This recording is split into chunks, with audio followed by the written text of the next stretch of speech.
us about what your experience has been in leadership. What has been some of the greatest challenges? What maybe have been some of the small wins and successes you've had? We've been approaching the work pretty much in three phases.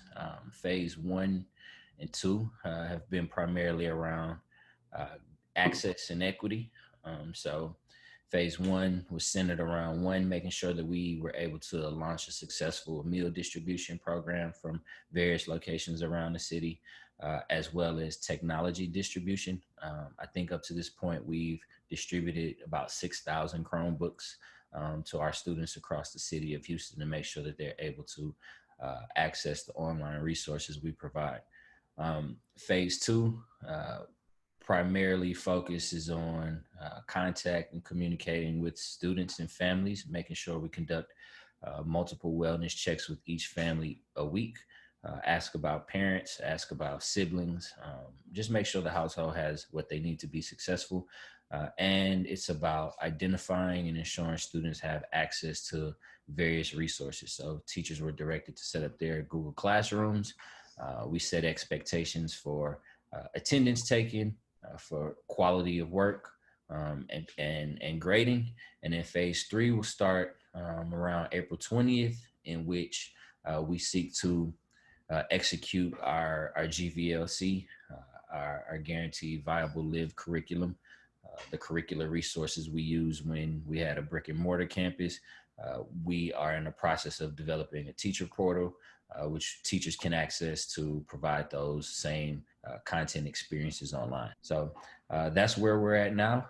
It's been a work in progress, some wins. I think our families have, if they hadn't before, they realize how far we're willing to go to support them, the risk that we're willing to take, the time and energy and money that we're willing to invest. On the law side, balancing the personal and the professional for a lot of our team members have been challenging. Many of our teachers and leaders have family members and friends who are battling COVID-19 as we speak. Some of them themselves may have it, they have children. They're expected to jump online and continue teaching their students. So, figuring out that appropriate balance has been a bit of a challenge. Yeah, yeah. So I heard you talk about a couple of things. One of the wins, you said that, you believe that your stakeholders, your parents, your teachers, even your students, during this time have seen the great lengths that you and your team are extending themselves to. Can you talk about some of those specific things? I know you talked about technology, even in that phase, ensuring that every kid had technology, but perhaps maybe a little bit more even on just give some concrete examples of how you all have really extended yourself for your community, maybe like one or two. Yeah. So, in terms of food distribution to start with, so when our lockdown started, we were actually beginning our spring break.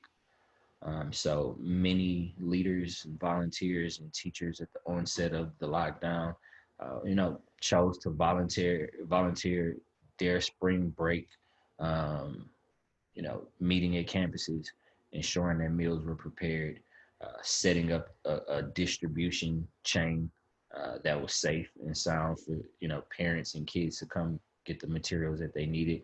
And then the following week, we had to do the same thing with technology. Our ops team set out to, gain a clear inventory of what machinery we had across our region, and then organizing those supplies and a clear method of distributing those resources. It took about a week. So in the first, 7 to 10 days of lockdown here, we were able to make sure that we had a very strong distribution chain for both food and tech. So it sounds like, you guys are also blessed with a spring break, like a full week off, but it even sounds like your team overextended themselves. They volunteered even outside of their own time to ensure that, students would be set up for success. And it sounds like everyone is operating with students at the center of it. I also, and we have a pinned comment here, a question. As an educator, do you believe grades should be part of the educational expectations in COVID-19? So that's a question that I think we should address right after we just go back to some of the challenges that you said you're experiencing, and it's finding that balance. And maybe grades can tie into this as well, but just finding that balance for your teachers.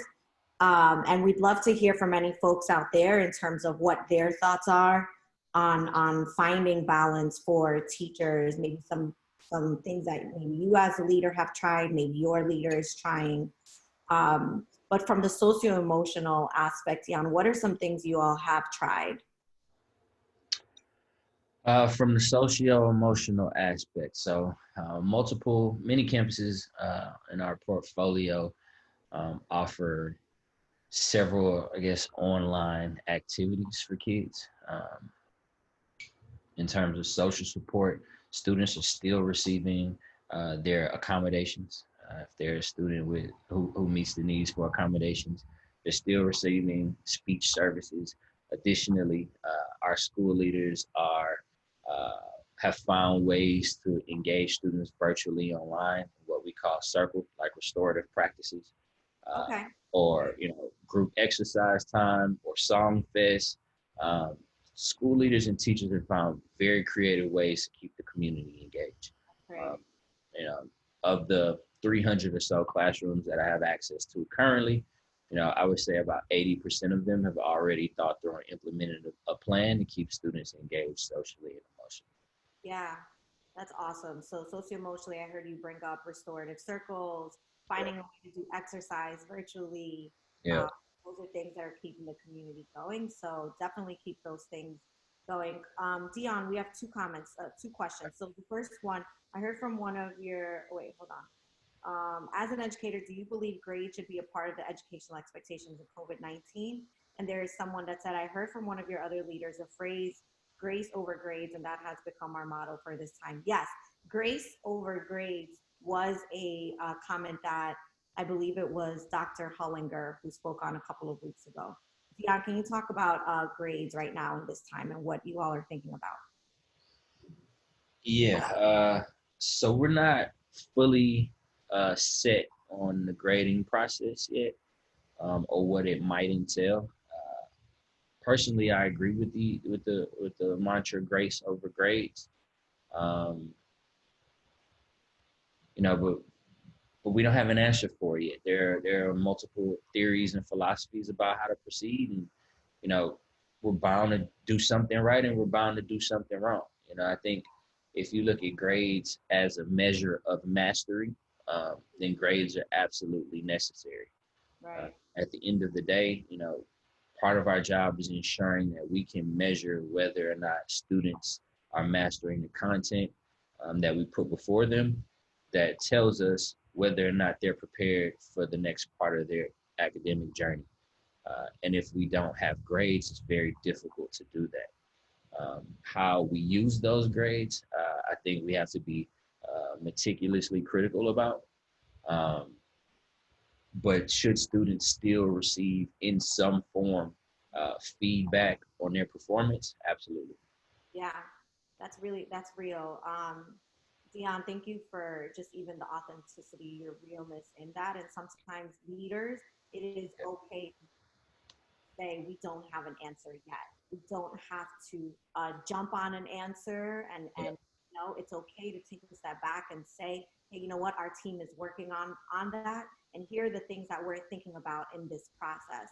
Yeah. And I love that you elevated around. There is some form of how we measure mastery for kids and how that will indicate, provide feedback for the next phase in terms of their learning. So there is a question here that says, does your new e-learning plan include any paper packet options, or are you fully digital? That's a good question. So during phase one, we considered going the paper packet route, but for us to create paper packets would kind of be a difficult task to take on, just because we would have to put somebody in the fire, right? Somebody or some bodies would have to be responsible for one, creating these paper packets, two, distributing them. Yeah. So we kind of shifted our focus from physical packets, paper packets to online packets, and prioritize distribution and technology. In our eyes, if we can ensure that every child has a computer, a laptop, and a minimum a cell phone, and Wi-Fi access, then we can ensure that they have the content that they need. Okay.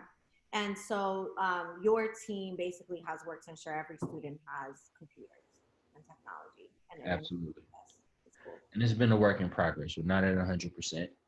I don't want us to, I don't want to portray that we are.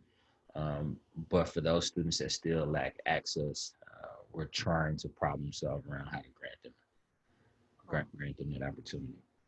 Thank you for that.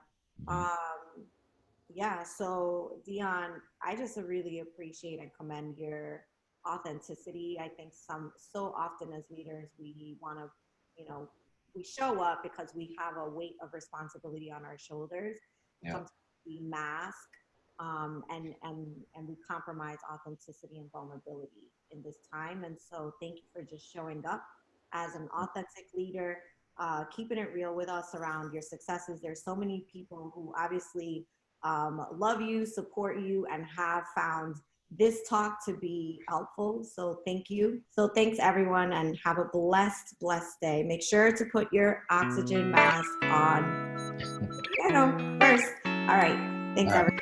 everyone.